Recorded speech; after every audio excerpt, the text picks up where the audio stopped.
영어 회화에서는 단어의 강세와 자신감이 90% 이상이라는 것을 깨달았습니다. 학습의 동기가 노력으로 이어지고 이 노력이 다시 동기 강화로 이어지는 것이 학습의 선순환입니다. 정말 중요한 것은 구체적인 목표 설정입니다. 구체적인 목표를 세울수록 나에게 보상을 가져다 줄 가능성이 높아지고 그 보상이 나의 동기를 강화시킵니다.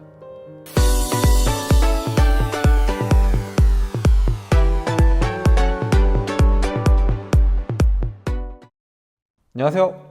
영어 단어 외워주는 남자 강원사입니다. 오늘은 영어 공부하는 법에 대한 이야기를 해보겠습니다. 오늘 제가 한 이야기를 끝까지 들으시면 영어 학습에 들어가는 비용과 시간을 절반 이하로 줄일 수 있습니다. 속는셈 치고 들어보세요. 여러분, 영어를 왜 잘하고 싶으세요? 이 영상을 보시는 분들 전부 이유가 다르겠지만 저는 이렇게 생각합니다. 인생의 주도권을 잡고 싶기 때문에. 다시 한번 말씀드릴게요. 인생의 주도권을 잡고 싶기 때문에. 무슨 영어 잘하고 싶은 마음이 인생의 주도권 운운할 정도로 거창한 거냐고 말씀하시겠지만 아마 마음속 깊이 여러분들도 동의하실 겁니다. 중요한 승진 시험이나 취업을 위해서 아니면 하다못해 글로벌 시대의 여행이라도 맘 편히 다니려면 영어를 잘해야 한다는 사실을요. 그러니까 부모님들은 자녀가 유치원생 때부터 영어 교육을 시키고 웬만한 사회 지도층 자녀들은 전부 해외 유학 나가 있고 5060 어른들도 주말마다 수십만 원씩 내고 학원에 앉아서 수업을 듣고 있습니다. 그놈의 영어 때문에. 하지만 유학을 간다고 해서 유명한 학원을 다닌다고 해서 영어를 반드시 잘하게 되는 것은 아닙니다. 미국에 있는 유학생들 중 영어 한마디 못하는 유학생도 수두룩 빽빽하고요. 해외에 한번 나가본 적 없지만 영어를 잘하는 분들도 많습니다. 그 차이를 가르는 가장 큰 차이점은 바로 이것, 학습의 선순환입니다.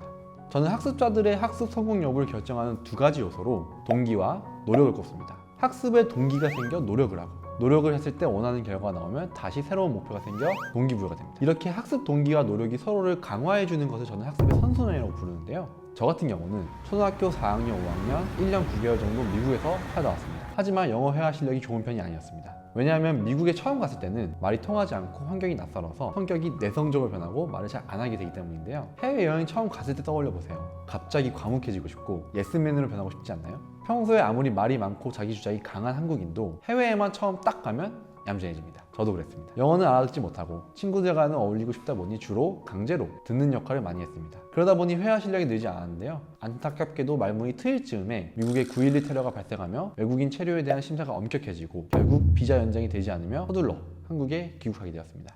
이렇다 보니 해외 조기 유학을 다녀오긴 했지만 영어를 그렇게 잘하지도 또 못하지도 않는 애매한 위치에 있었습니다. 아마 애매하게 유학 다녀온 분들은 아실 거예요. 본인 영어 실력이 굉장히 애매하다는 것을. 아무튼 초등학교 이후로는 전부 공립중학교, 고등학교를 나온 터라 영어를 사용할 일도 내신과 수능 외에는 없었습니다. 말할 기회는 더더군다나 없었습니다. 게다가 우리나라는 영어 발음에 대한 집착이 심해서 유학 다녀온 사람들은 전부 원어민 버터 발음으로 영어를 말할 거라 생각하지만 그렇지 않습니다. 그리고 그러한 기대감 때문에 영어를 말하는 게 정말 부담스러웠습니다. 제 영상을 보시면 아시겠지만 저는 영어 발음이 좋은 편도 나쁜 편도 아닌 평범한 수준이기 때문입니다. 이렇게 초등학교 4학년, 5학년 때 배운 애매한 회화 실력을 가지고 20살 초반 통역병을 입대합니다. 그리고 여기서 회화 실력을 한층 끌어올리게 되는데요. 제가 근무했던 곳은 한국군과 미군이 함께 사무실 사용했습니다. 한국인 간부 4명, 미국 간부 4명, 파출사 1명, 저 1명 이렇게 구성되어 있었습니다. 필연적으로 통역을 아주 많이 해야 했는데요. 거기에 제가 입대하자마자 연평도 포격 사건이 벌어져 자다가 불려나가서 YTN 뉴스를 통역하게 되었습니다. 이때 엄청난 위기를 느끼게 되는데요. 평소 영어 발음에 대한 자신감이 없는 차에 실전 통역을 하게 된 것은 처음이었습니다. 아니나 다를까 저는 계속 어버버대고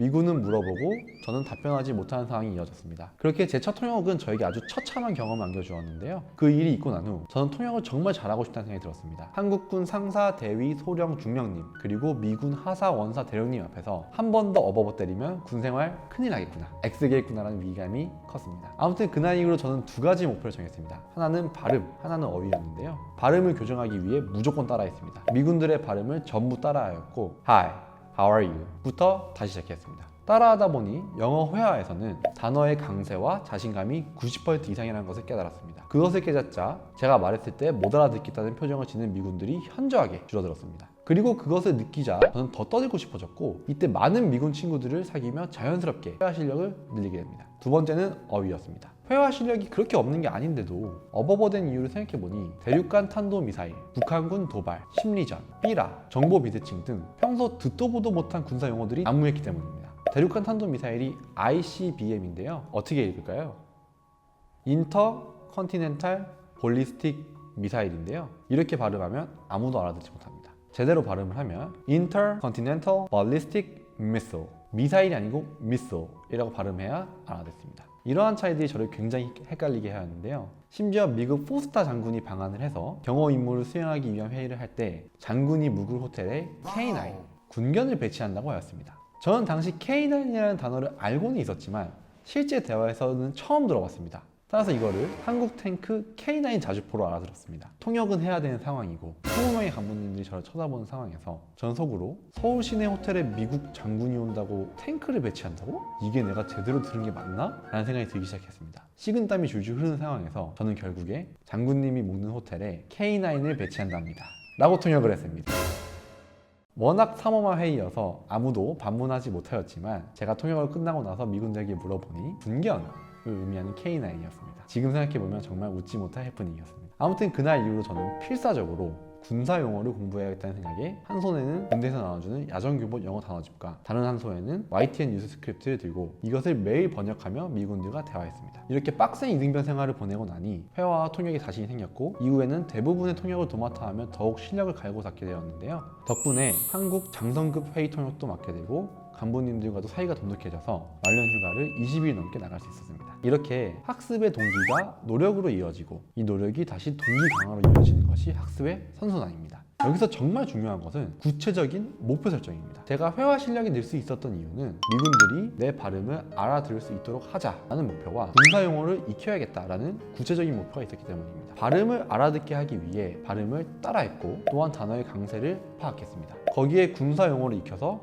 통역과 회화를 완성시켰는데요. 이렇게 구체적인 목표를 세울수록 나에게 보상을 가져다 줄 가능성이 높아지고 그 보상이 나의 동기를 강화시킵니다. 구체적이고 이룰 수 있는 목표를 세우면 당장 지금 그리고 내일 어떤 학습을 해야 하는지 알아낼 수 있습니다. 막연히 발음을 좋게 해야지 보다는 상대방이 내 발음을 알아듣게 해야지가 좀 더 실질적인 학습 방법을 세우도록 도와주기 때문입니다. 따라서 영어를 잘하고 싶으신 분들은 자신의 목표를 작고 구체적으로 잡아보세요. 가끔씩 토익 600점이 안 되시는 분들이 외국인과 유창한 회화를 하고 싶다거나 일상적인 대화를 나누고 싶다고 찾아오십니다. 사실 무리입니다. 유창한 회화나 일상적인 대화라는 것은 너무 수상적인 목표입니다. 어느 정도 해야 유창한 건지 가늠도 안 될 뿐더러 저도 아직 외국인과 대화를 할 때 하고 싶은 말을 한국말 하듯이 완벽하게 전달하지 못합니다. 이런 목표보다는 자신의 상황에 맞는 목표를 설정하는 게 가장 좋은데요. 예를 들면 내가 영어로 면접을 봐야 하는 상황, 이런 상황이 영어 공부를 하기에 가장 좋습니다. 영어를 잘 못하는데 영어로 면접을 봐야 한다? 그러면 우선 예상되는 질문과 답변을 전부 한글로 적으시고 그 내용을 영어로 바꾸고 바꾼 내용을 영어로 말하는 연습을 하면